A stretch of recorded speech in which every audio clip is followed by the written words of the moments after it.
You're watching Leafs Morning Take with host Nick Alberga and former NHLer Jay Rosehill. The show starts now. All right, here we go. The Friday edition of Leafs Morning Take presented by Bet365. Yes, my voice is still cracking. We're working on a 5-day cold here. Nick Alberga, Dave Pagnotta, presented by Bet365. How you doing, Dave? How are you, buddy? All good, bud. Feeling it too. Yeah, something's going around.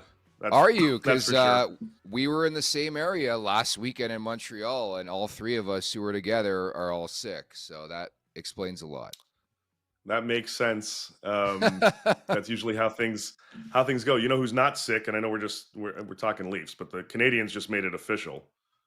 I put out about an hour ago. Mike Matheson 5-year deal. They just announced it as a $6 million AAV.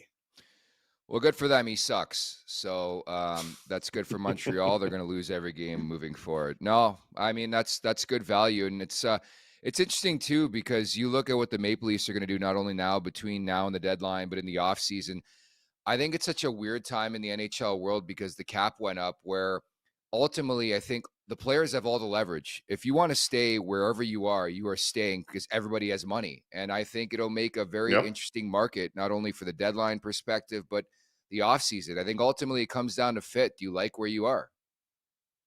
Exactly it. And teams, because they have that money, like we were talking to different GMs and AGMs around the league and even agents, because there's all this extra money now, guys that want to stay can stay.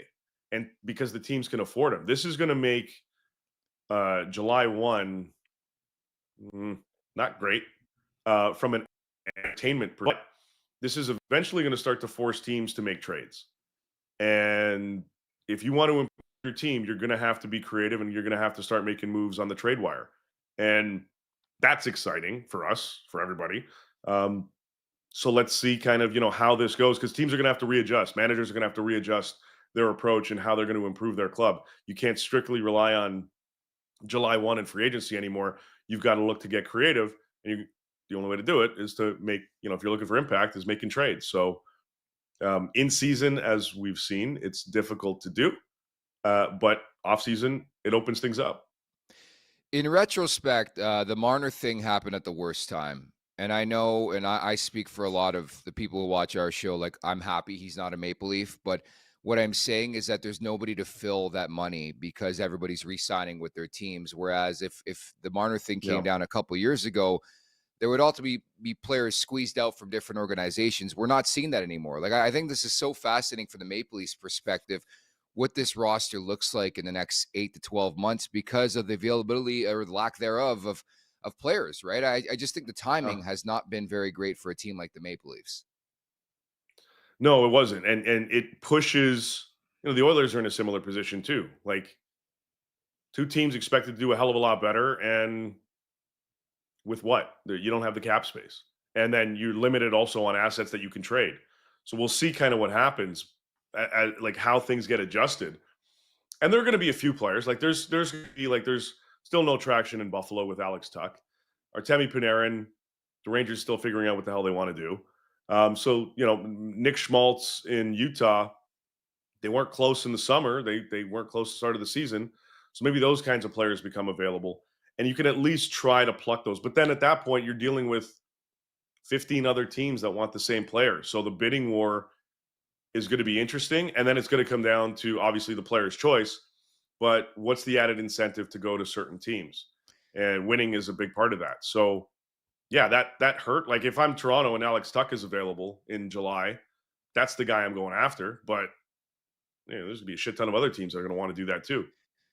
Yeah, I've been on the record in saying like July 1 is going to be a touchdown for the likes of Schmaltz and Tuck and Trouba. Like they're going to be able to pick their spot and they're going to be able to bid up their price, which we haven't seen in recent memory. And in recent memory, there's been a couple teams involved on the big boys and it's like make your decision where now I think you could bid up the market. And I just don't think it favors a team like the Maple Leafs. They're going to overpay for somebody. Ultimately, what it's going to come down to. Our Super Chat charity partner is Sick Kids.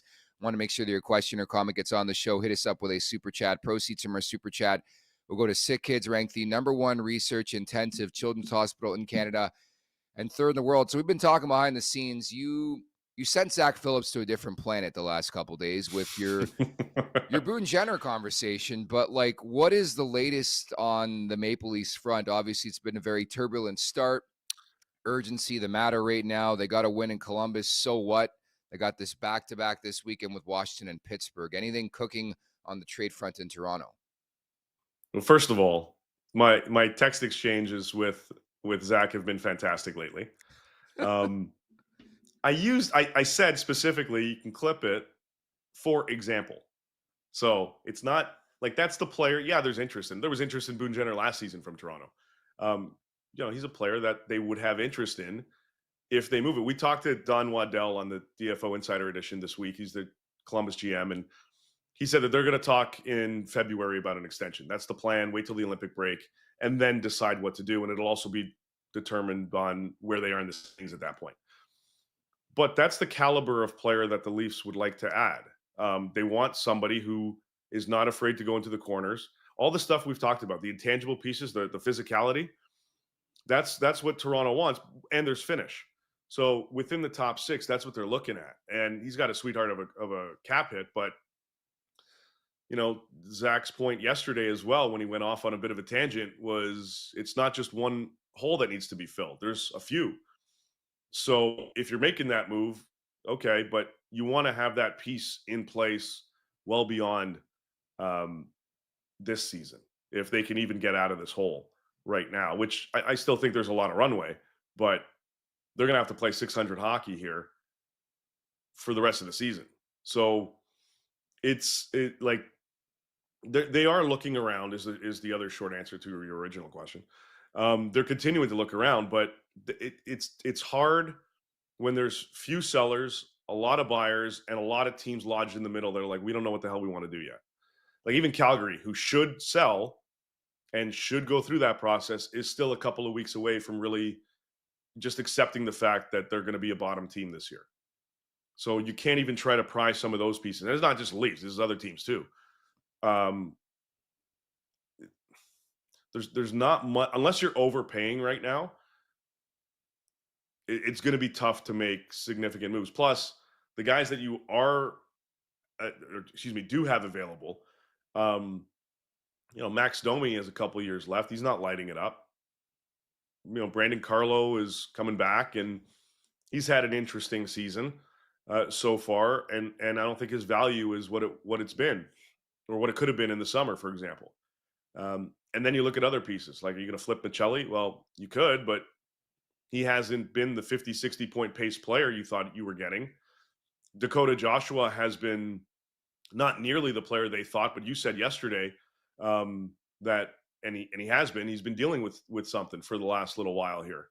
So, I mean, that's a factor too within his game. So all the pieces that you could potentially flip out, their value's not that high right now. So you're going to have to get creative and package and this, that, and the other. And I don't even know if the juice is worth the squeeze right now. They got to wait things out. Yeah, and I think ultimately they're not in a position to buy right now. I don't know how that would be received in this market if they went out there right now and traded a second or third rounder and picked up some sort of asset that's going to play in their middle six. Like I don't believe enough in this group because of one win in Columbus that they're going to do something right now, and it's going to make me feel any different if that makes sense. Yeah, there's no knee-jerk reaction to one overtime win against Columbus when last week you lost to them in OT, and you played your best game in weeks, and you still lost. You got to give this some runway. You got to give the guys some time now, a few games, and this weekend will be a good test. Tonight in Washington and then Pittsburgh tomorrow. Like, you get a quick turnaround, 2 quick games. Let's see how Matthews and Nyes respond, and Waugh and all those guys with more time and whatnot. I got to imagine it's frustrating, but you need to show management that you got this. Okay, we were shit for the first bit. It's been up and down. We've been hurt. So you've got that excuse, which is valid. You don't want it to be the main excuse, but it's a reason. Let's see if we can string some wins together. Let's get on a bit of a heater here, and let's force your hand. But right now, and even over the next 2 months, if they are adding, if it's anything impactful, it's not a rental piece. It's going to be something that in terms of big addition, if there is any big addition, it's going to be somebody with term. It's somebody that's going to be here beyond. It's going to be Carlo-esque, because when they got him, he had 2 more years left on his deal. It's going to be something like that. Not necessarily a caliber player, but just for an example, that type of piece that's term and is controllable isn't just a one-off.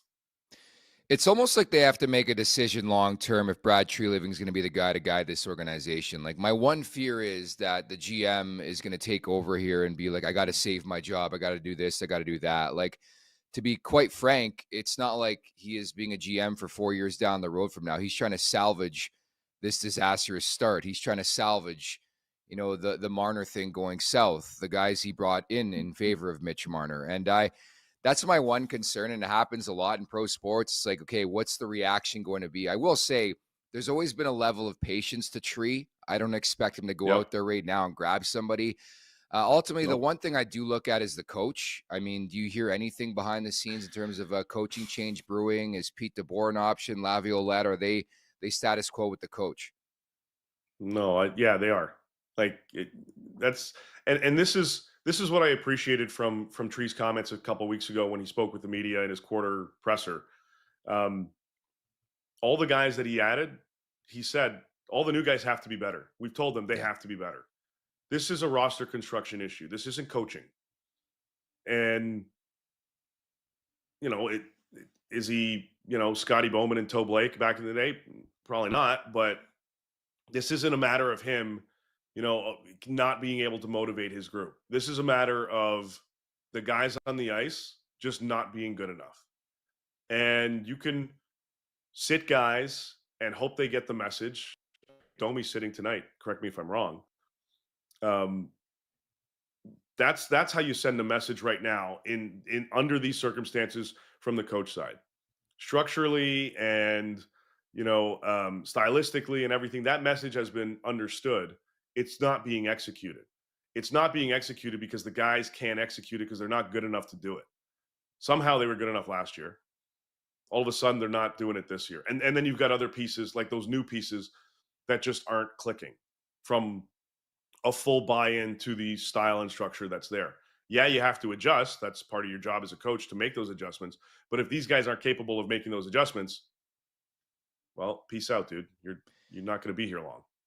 Zero chemistry is another thing I would take away from this start through 23 games for the Maple Leafs. Again, on the outside looking in, we went over this yesterday. American Thanksgiving, we know the barometer. They're 4 points out of a playoff spot. It's happened before where teams have come back. So that is certainly going to be a storyline moving forward. In about 15 minutes from now, Dan Riccio of the new podcast launch that's starting on December 1st, Off the Roster, will drop by here with the Nation Network. So we'll get Dan's thoughts on the new pod, what life was like in Vancouver, coming back home here to Toronto, and now back covering Toronto sports. The Raptors off to a good start. The Blue Jays, a lot of momentum, but the Maple Leafs haven't found their footing just yet. At the Leafs Nation 401 on YouTube, hit that like button, hit that subscribe button. Leafs Morning Take, wherever you find your podcast. Make sure to leave us a 5-star review. And don't forget to visit theleafsnation.com. Crave the Stats is a presentation of Uber Eats. Every time the Leafs play at home, you can get these exclusive deals only on Uber Eats. Firehouse Subs, Bogo Brisket Hat-Trick, Kibo Sushi, Bogo California Roll, Shelby Shawarma, Bogo Traditional Wrap. That's right, buy one, get one. Before, during, and after the game, Uber Eats is assisting every fan's hockey experience all season long. So as you referenced, and we have no confirmation just yet, Max Domi could be a healthy scratch for this game. And that's on the heels of last game where Dakota Joshua and Matthias Michelli, a big part of what the Maple Leafs did in the offseason were health bombs. But we're at that point in the season. There has to be urgency and desperation, right? There has to be. I mean, shit, that you should have that all season. I get it. A couple games, you got to dip, but like that, if you really want to, if you're winning and you like to win and you want to keep that going, you're doing that stuff on a game by game basis. Again, one off game here and there, sure, whatever. They're human, but like they're very disappointed in Domi's performance so far this season, as they should be. It's not good. So if he gets the scratch tonight, nobody's surprised. It looks like that's the case. Like you said, we don't know 100% yet. But you hope that sitting out these guys is going to light a fire under their ass and get them going a little bit. Mm-hmm. And when you're healthy or healthier, the roster looks a little bit better, obviously. and you can spread things out. You don't have to give certain guys extra minutes because they're going to go to the big boys and so on. So you could kind of spread things out a little bit differently, especially situationally throughout the game, which is what you want. But you still need them to produce. So yeah, for their sake, I hope it's a message. I hope the message is received loud and clear, is what I should say. So if Michelli and Joshua are back in the lineup tonight, and Max is out and somebody else, well, let's see how they do. How do you respond? You should be somewhat embarrassed that you're getting scratched at this point of your career. So it's all about the response. And if they can respond, win, that's good. And then a quick reminder, keep that shit going, or you're going to be benched again. Like, I have no problem doing that. And it doesn't seem like Berube has much of an issue doing it. He didn't do it before because he didn't have the other players in the lineup. So you couldn't. He was kind of forced. Now that the team's healthier, you can have that. You have that ability to pull guys out of games because it's just not, you're pissed off with their game, or they're not accepting their roles and this, that, and whatnot. You want to see more, especially those two guys and Domi. Those are energy players. Where's the energy? That's what they need to bring. Nowhere to be found is the answer. And I think the Domi bomb was a long time coming. I don't think they wanted to do it, but you have to show a precedence that it doesn't matter who you are. And granted, you can make the case some of the bigger boys have had a huge struggle to start this season. You're obviously not going to health bomb one of those guys, but you got to make this case for accountability. Like, that was a big word we talked about when Craig Berube came in, and I'm sort of on the fence on accountability. I start to wonder if the inmates run the asylum with this team, and I just like the fact that I think you've got to build sort of this tension within the group up front where it's like, if you don't play well enough, you're not going to be in the lineup. Like Jacob Quillen, we'll call him up. Sammy Blake, guys like that, we'll pluck them off waivers. We'll play them ahead of you. Easton Cowan, like, that says something that a 20-year-old is a foregone conclusion to be in your lineup. Nick Robertson, who's been a guy who struggled with consistency his entire career, he's found a spot in this lineup. I love that precedence that, hey, just because you're Max Domi or Dakota Joshua or Matthias Michelli doesn't mean you're going to play. I love that. Yeah. Well, and that's what it should be. If you're playing like crap and you're not really doing anything to improve your game and you're just floating out there, all right, well, just go float your ass up in the seats in the press box. Simple. That's what it should be. And again, now that they're healthy and they have guys that can come in, and it makes it easier to make those decisions because you're just not forced to hold on to some of these guys. So in the lineup, I mean. So yeah.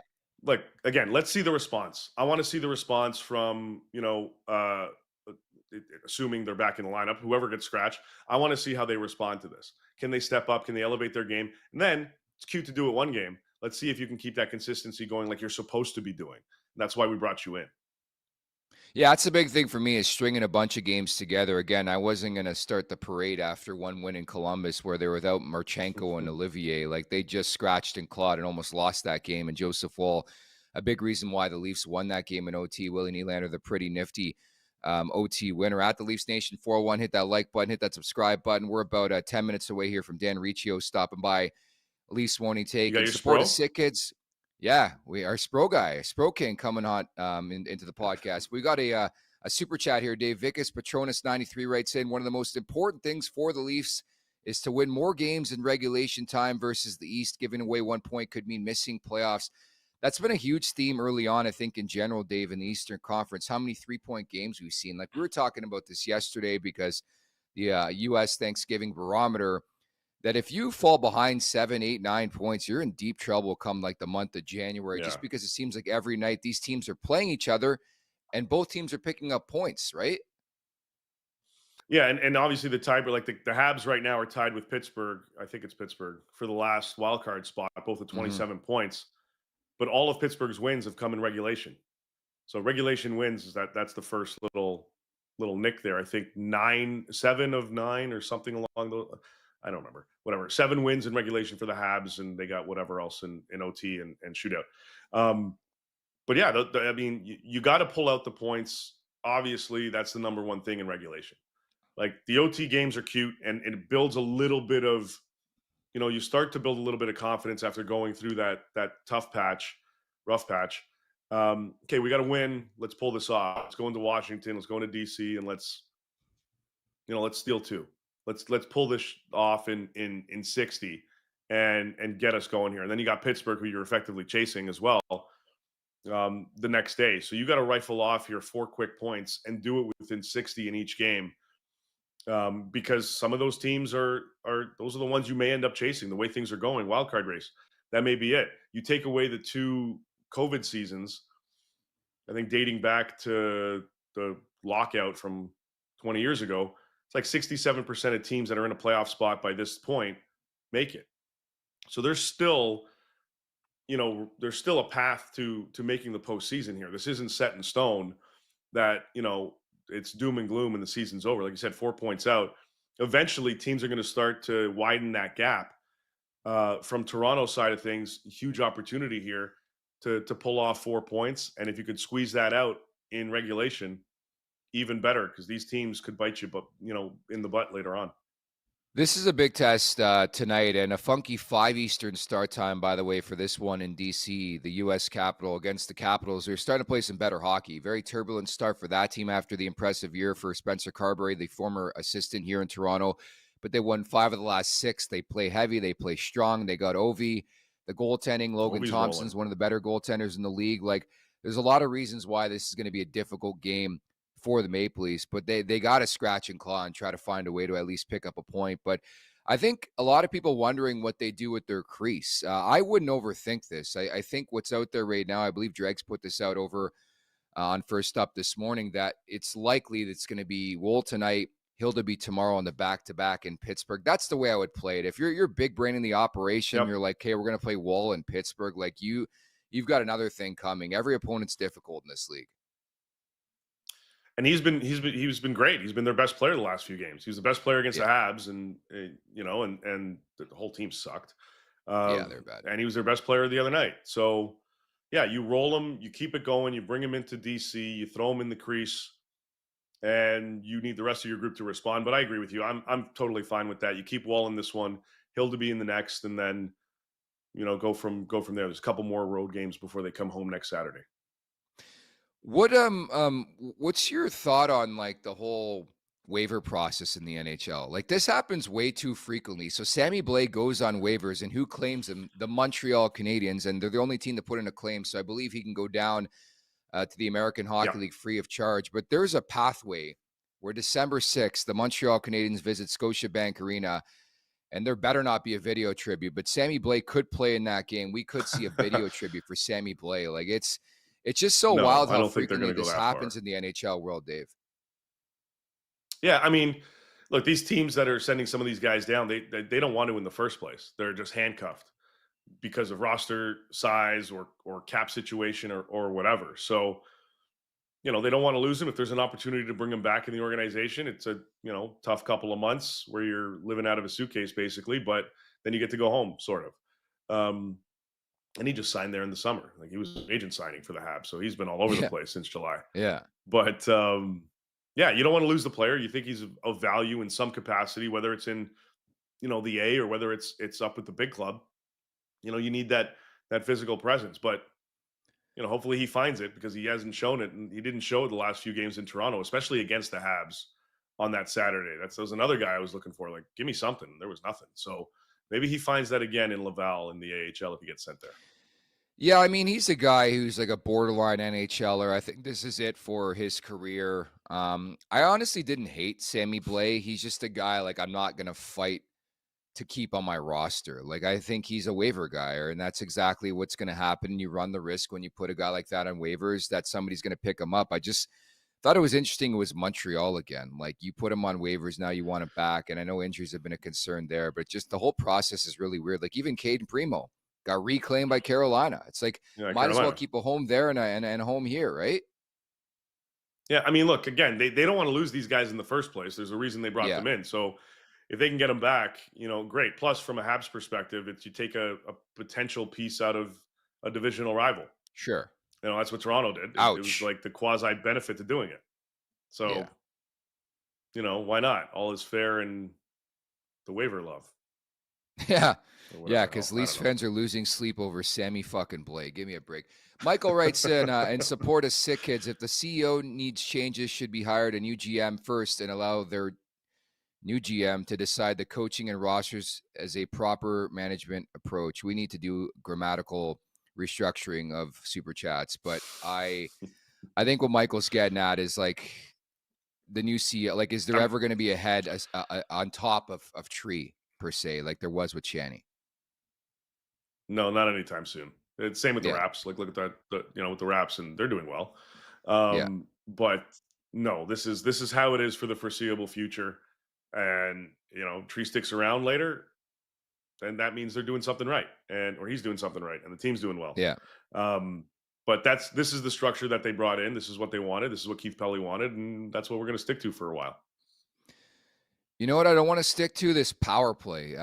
This is an evolving story for me. In fact, I've been asking around going to games. Like, when's the last time assistant coaches or multiple assistant coaches were relieved of their duties in season? But we're getting to a point where they're not producing. Like, they've run out of questions, run out of answers.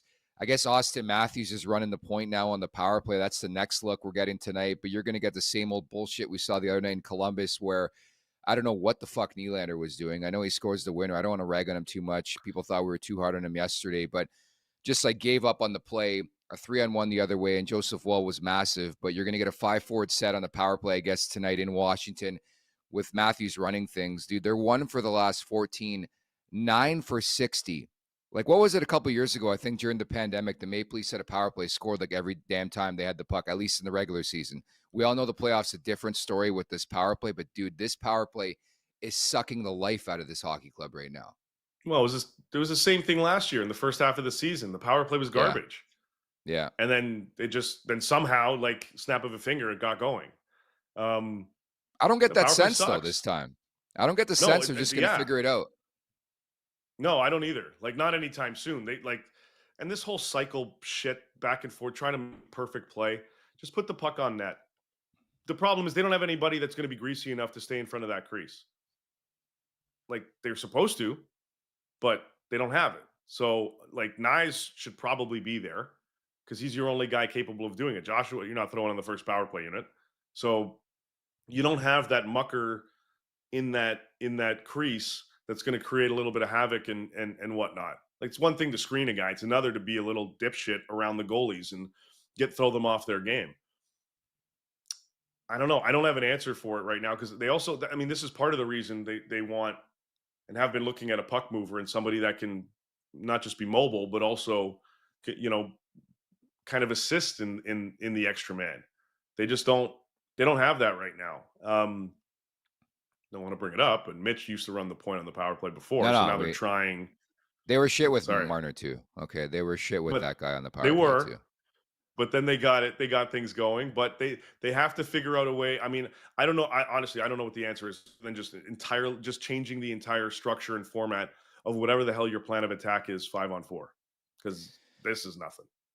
Honestly, like, the power play can get cooking. I still have questions if they can do it in the playoffs. That's been the evolving story for 10 years. The power play, there's been seasons where they've been good, then the playoffs comes, they can't score that big goal, or they go really, really dry. I know it's a different game in the playoffs, but I think it's so fascinating. Like, that would be a really good trivia question. Who's ran the best power play in Toronto in the last 10 years? Would it be Manny Malhotra? Like, there's been 17 guys get a go of things here. I don't know. You're going back to I don't know. I'm like a problem, and it's a contributing factor into why they're not. They weren't able to pile up some extra W's. But I mean, eventually it's got to get going. I don't know what the solution is if you're doing it with these same kind of guys. Yeah, I mean, I've been endorsing Bruce Boudreau for a while. It's not going to happen. They won't even talk to the guy. The guy wants to be a member of this organization so badly, but it doesn't seem like that opportunity is going to come. Are you the kind of Toronto sports fan who rides every high, curses through every low, and still shows up for more? Then you need to check out Off the Roster, your new must-listen Toronto sports show. Cabby, Lindsay Dunn, and Dan Riccio is about to join us to bring the energy, raw, unfiltered, and packed with fresh takes on everything happening in the six, from the big plays to the wild trades and every hockey, baseball, and basketball storyline. Toronto sports isn't just happening to watch, it's a culture. And Off the Roster is tapping directly into that. Catch the show live every weekday starting on Monday on the Nation Network YouTube channel, anywhere you stream your podcast, starting again Monday, December 1st. Off the Roster, the new sound in the six. Don't miss it as we bring in today's guest. It's the one and only Dan Riccio. Buddy, welcome to the Nation Network. How are you? I'm doing pretty well, guys. I feel like with this trio, the viewers in Woodbridge have just gone up. Oh, yeah, 100%. How you been, man? Yes. I'm doing well, guys. Really excited to come home and get back in on talking Leafs, getting into the nitty gritty of the power play, as I just heard you guys doing, and the Jays making a big signing already, which we're not freaking out all winter of like, are the Jays going to sign anybody? Are they going to add anybody to this roster? No, they've already done it. So they mean business this year, and we love that. And of course, Raptors on a 9-game heater. So this is all good things right now. I'm hyped up to come back home and talk my childhood teams. Just like, how did this come together for you? And what was like the thought process and decision process into jumping on here?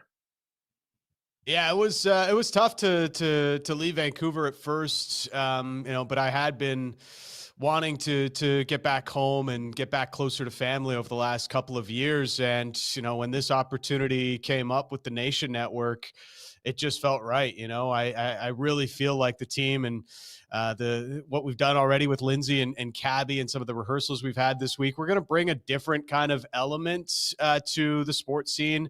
Lindsay and Cabby, they definitely are in the field and they're at the rink, they're at the stadium, they're doing their interviews. I'm going to bring more, I guess, of that traditional sports take as well to the show and really amplify the voice of the fan. It just feels like a really good balance that I'm kind of fired up to get going on Monday.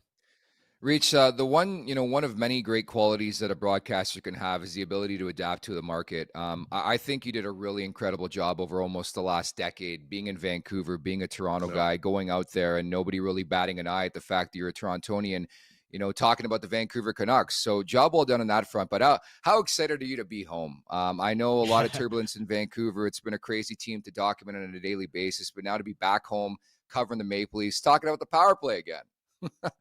Yeah, that's the best part about all of this. I just wanted to get back home. I wanted to be able to be closer to family again and also, get back in on this Leafs team. Now, it may come at the downturn of the last decade. They've been a playoff team for how many years now? Longest streak in the NHL. But, this is when it's almost most fun to be a sports broadcaster in a way, because when they're winning and things are good, that's definitely the best spot. But this is also like the perfect situation Leafs wise, where it's like there was still expectations on this team and they're not living up to expectations. And that's when you really get the hardcore fan at their best, when their passion is really, reaching high levels. You can see their blood pressure rising as they watch the games and the power play. They're yelling at it, shoot, and nobody's shooting. And it really gets the best out of a fan base and makes the best for a really good atmosphere for the sports talk conversation. So I'm fired up about that. And I just think it was time. I was doing so well here in Vancouver and we had a great team. It really was special what we had built with Sportsnet 650 over the last number of years, but it had become time. And I was just, I was ready to get back home and get back closer to family and with the teams that I grew up on. What could we expect from Off the Roster? Well, you're going to expect a little bit of everything. We're going to have a lot of fun on the show. That's definitely going to be a part of it. You, the listener, or the listeners are going to be a huge part of it as well. We're going to incorporate a lot of different things. There's going to be some major interviews that we get along the way, some exclusives that we get along the way that, are going to be a big part of what we do beyond just the regular sports talk. And we're going to bring you the best on the Leafs, the Raptors, and the Jays, and whatever else is going on in the Toronto sports scene and the big tentpole events. I'm going to be big in on the World Cup, doing a lot of the soccer stuff that I used to do. And I covered TFC and the Canadian men's national team here when I was first in Toronto. So we'll get back to doing that, especially with the World Cup coming up. And, Olympics, we're going to be big on that. And a Super Bowl. We're going to get in on a lot of the major tentpole events across the sports calendar and bringing you a little bit of everything with some pretty high-end exclusive interviews too. So going from Vancouver now back to Toronto, we're going Leafs. The Leafs brought in a guy from the Canucks in Dakota Joshua. He's been so far in his first 20 games, whatever it's been. What did you see from him in Van, and are you surprised that he hasn't been a bigger impact player for the Leafs so far? It felt like a really good fit for Joshua coming out of Vancouver in the summer when they made the trade. I thought just kind of made sense for both teams. Vancouver needed the cap space, and the Leafs could use a little bit more size in their lineup with Joshua. But this has also been a part of Joshua's story the last couple of years. You know, he obviously had, he had the cancer diagnosis, and he's come through that, but he hasn't really found his game since, for whatever reason it might be. But you go back before that, and Rick Tocchet's first training camp in Vancouver, and Joshua had to be poked and prodded to get more out of him. And he even got a healthy scratch earlier in that season, that first full season with Rick Tocchet. That also happened to be the year that he went on to score 18 goals and get rewarded with the contract that he's currently on. So Berube might be trying to push something out of that book that Rick Tocchet had a couple of years ago. But when Joshua gets going, he can be a lot to handle with that size. He's got a little bit of speed, can PK as well, can be good at the net front. So there's a lot of good elements to his game. It's just when it disappears, it can be a tough watch for Dakota Joshua, and he hasn't found it yet in Toronto. I think they were expecting a bit of bounce back after you know what transpired last year with the cancer, and then like just the injury to the hip, and it just hasn't gotten according to plan. Like a couple years ago, he had 22 goals in total between the playoffs and the regular season. He was a beast in the postseason. Like if he gets anywhere close to that, I think he can be a big time asset to this team. But he's been nowhere close, unfortunately. Yeah, it's been a tough go. And is it finding a fit in the lineup? Is it just getting a goal or two here to get the monkey off your back and start feeling better about your game? It might be a lot of things, but the healthy scratch, clearly Berube wanted that to be something to really try and get him going after he's tried so many other different avenues, and hopefully he could bounce back after that. Hey, Reach, my entire brand is trades. I love trades in the NHL, and I love Trader Jim out in Vancouver. They're open for business. Like, this is a yearly occurrence, and for some reason, Kiefer Sherwood's on the block. I know he's a UFA. He's having an outstanding season. They want to maybe sell high, but do you see any fit between what Vancouver has and maybe the Maple Leafs? We know Tree Living's looking around as well. Well, I think, guys, we know what the perfect fit would be. It would be Quinn Hughes, right? It would fit like 98% of the problems that the Leafs have, right? I mean, come on. That's the obvious one. Talk about fixing the power play. Just add Quinn Hughes in there and you'll be great. Obviously that one's unlikely because the Canucks aren't going down that road just yet. And also, I don't really think the Leafs would even have the assets to be able to get it done. But as far as what could be available, Kiefer Sherwood would be a nice fit for the Leafs, does have some of the jam that they want more out of their roster, hits everything that moves, he can score. But other than that, I'm not sure there is that piece that the Canucks do have. You'd have to look higher up the lineup and maybe try to find a deal. Could Jake DeBrusk be something you could pull out of Vancouver? He's kind of had his ups and downs. On paper, he had a really good season last year, I think with 28 goals, a career high. But, even talking to him after the season, he was like, man, I didn't really feel all that great about my game. Pucks went in off my ass, and it was just kind of one of those years. I got a lot of luck. That's kind of what the Leafs really need. They need somebody that can add in their top six. I don't feel like some of the guys the Canucks are currently willing to part with, as well as Kiefer Sherwood has played. I still think his best spot in the lineup is somewhere on the third or fourth line and playing PK and doing second unit power play time. So if you're looking at it from that perspective, there's two issues. I'm not sure how willing the Canucks are yet to part with some of the bigger pieces on their roster. And if you're the Leafs, you'd have to be taking on quite a bit of money there. But two, what kind of assets do the Leafs really have to give up after they went so hard for it last year and during last trade deadline? Does it make more sense? We were talking about this earlier. Does it make more sense for the Leafs to add little, cookie cutter type pieces and window dress the rest of the season?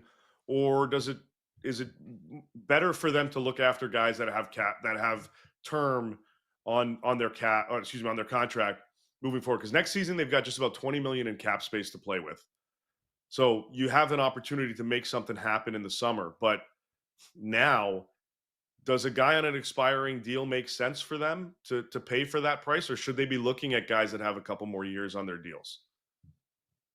I think right now, if you're Brad Treliving, you're not looking at any kind of rental types, right? Like with the way the season's going, I know they're 500 now after the win in Columbus, but they still got so much more climbing to do, guys. Like, what's the playoff bar for the wild card right now? It's like 97 points. Last I checked, 96 points, something like that. And the Leafs are on pace for 80 or 82, I guess, at 500. So, they've still got a ways to go before they get themselves into a conversation where it makes sense to buy on a rental. So when is the trade market going to open up that you can make a kind of hockey deal to get something in here that maybe doesn't help you get to the playoffs this year, but can be something that helps you next year or the year beyond that? That's probably the avenue that Brad Treliving is going to have to go.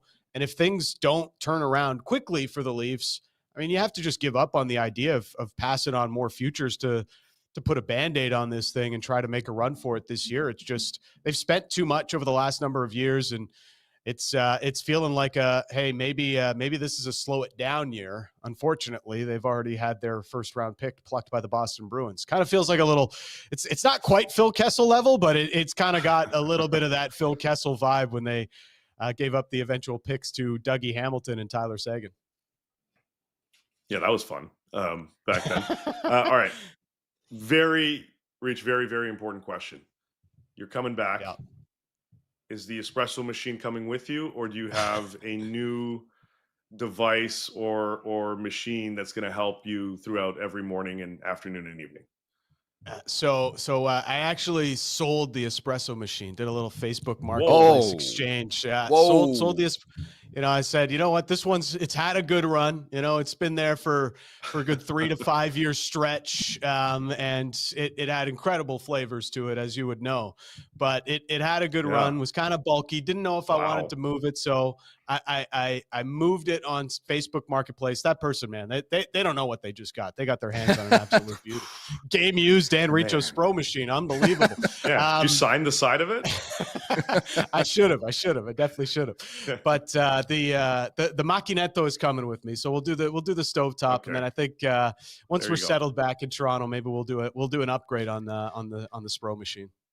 You can't forget it's Toronto too. You got to go heavier. It's got to be a big ass bottle of limoncello. Over the weekend, Dave and I were in Montreal. Tony from Thunder Bay, shout out to Tony at Thunder Bay, bought us about 17 shots of Sambuca. So that could be a play as well. Put some hair on the chest, more than we already have, right? A little bit of the Sambuca and the espresso never hurt anybody.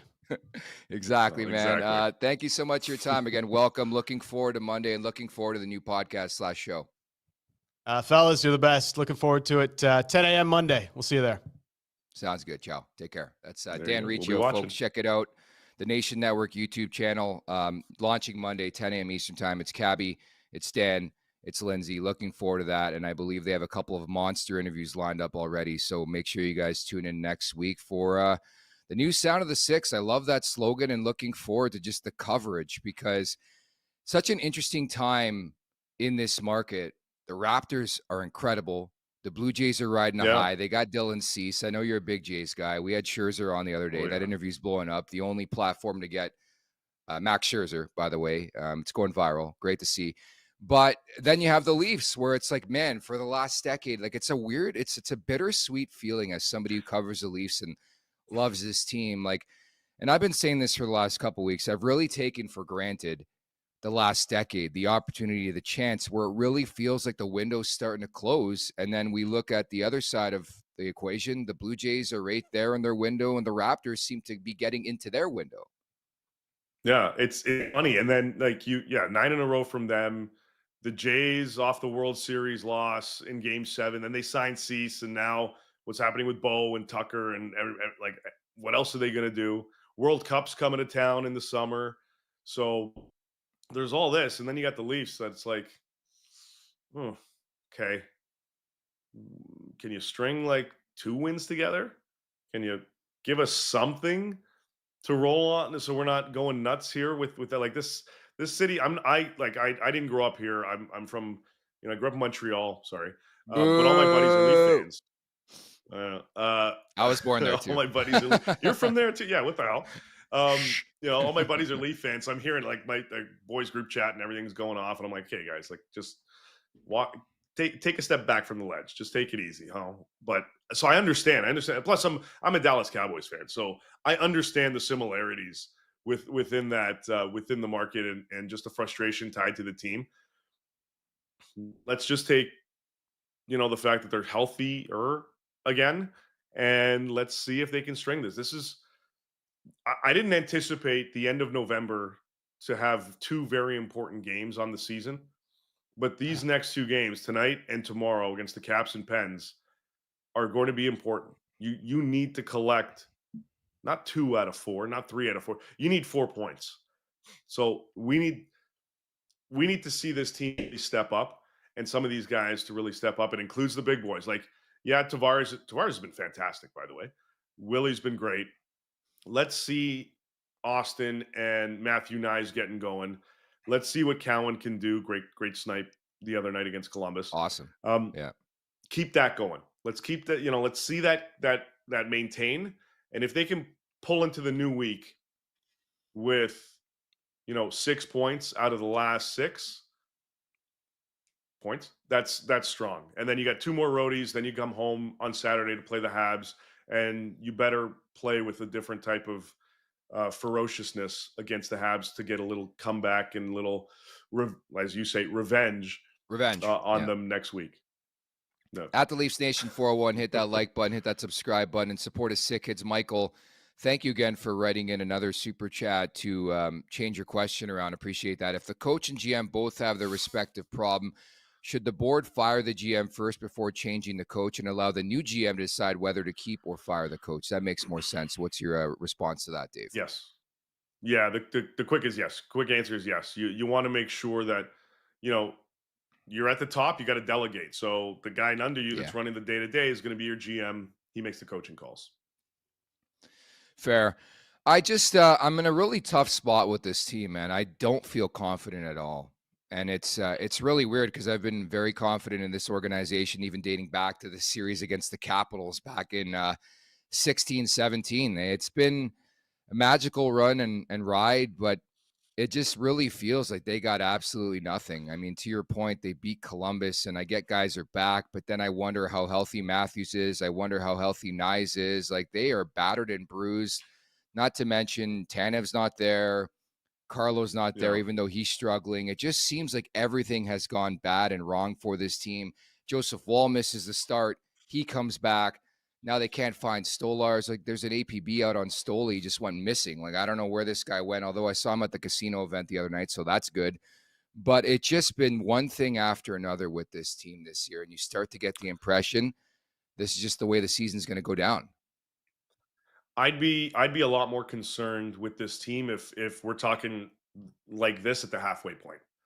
There's still 18 games until we get to the middle point of the season. Yeah. I'd be a lot more, whatever the hell the number is, I'd be a lot more concerned if this was the halfway point. Like, there's still enough where you can build off of something here. If you can pull together 12, 13 wins in that stretch, then you're in a hell of a lot better position, obviously. But that means that guys have started to buy in again and have, dusted off the cobwebs, shaken off whatever the hell's been going on with them, and they're starting to roll. So that's why I'm saying, like, these 2 games here, Nick, tonight and tomorrow, are going to be very important for this team moving forward here. Not just from a confidence is one thing as well, but just you have to take everything into account now because you've dug yourself into this hole. Like I said earlier, just 4 points out. But these are the 4 points you need to collect right now, especially behind, both teams that you're effectively chasing in the wild card race. Another super chat here from Michael. If they lost most of the games in this road trip, what is the chance Keith will fire Tree or they will allow Tree to fire the coach? I think, not to answer for you, but I think it's more likely Berube's can than Tree living. I don't know if you feel the same way. There's always more of a time frame on GMs, I would say, than coaches. Yeah, if it's one or the other, then yeah, I agree. If it has to be, but I don't think they're thinking that yet either. So I get it. Yeah, You but want to there's see got to something be like it scares me that they're not thinking that way. Like there's got to be a level of desperation and urgency where it's like, I've watched this team do this a billion times before. Like I think we act like this is a 23 game barometer. It's not. We've seen so many different versions of this bullshit where they don't even show up to the game. Like they're mentally somewhere else. This is not a new thing for me. It's just they're now all doing it together, you know? that means you got the wrong guys. If that's the same thing over and over, you got the wrong guys.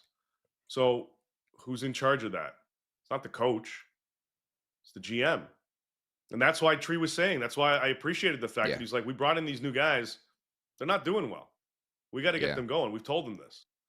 So this is roster construction. And they tried. Like I thought Joshua was going to be a good ad.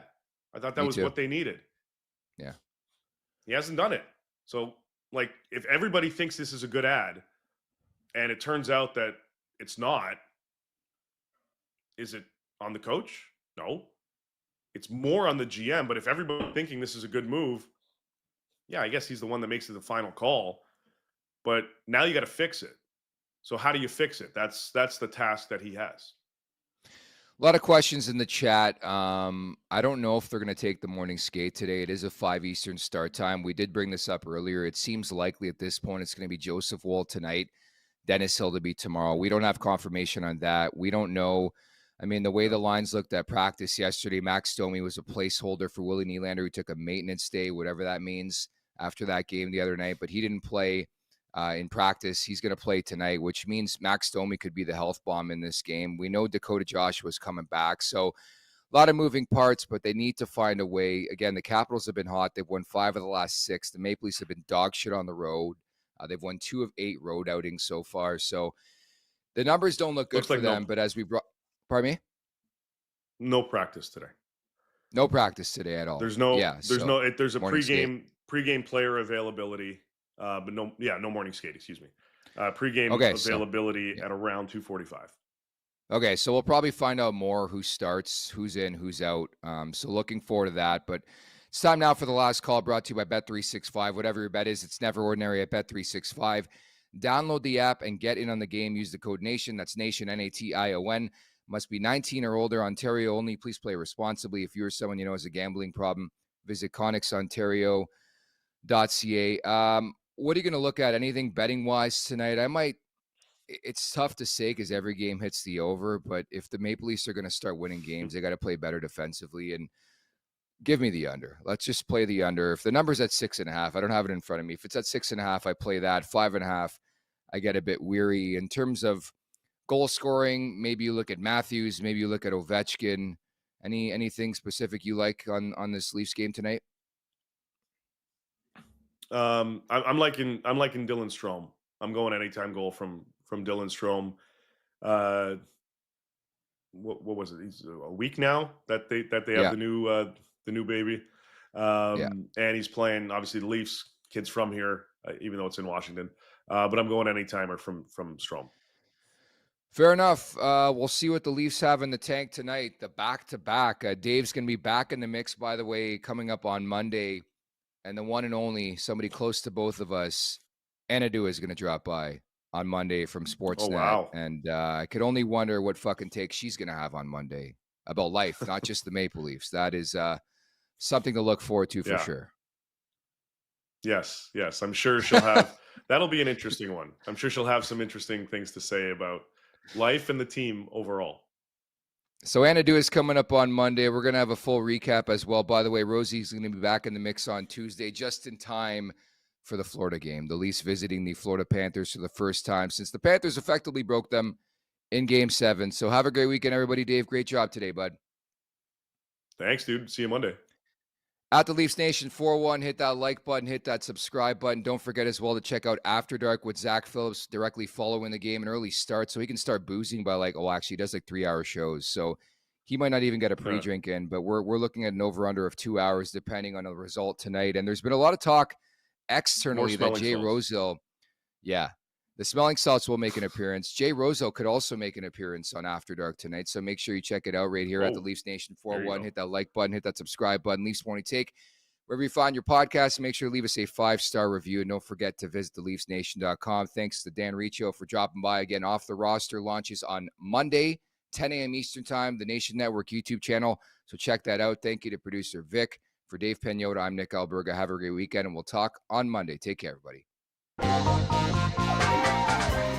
Make sure to check out more of our content right here on the Leafs Nation YouTube page. We got long-form interviews. We got clips. We got epic rants by Jay Rosehill. We simply have it all. And don't forget, you can find out much more at theleafsnation.com. Thanks so much for watching.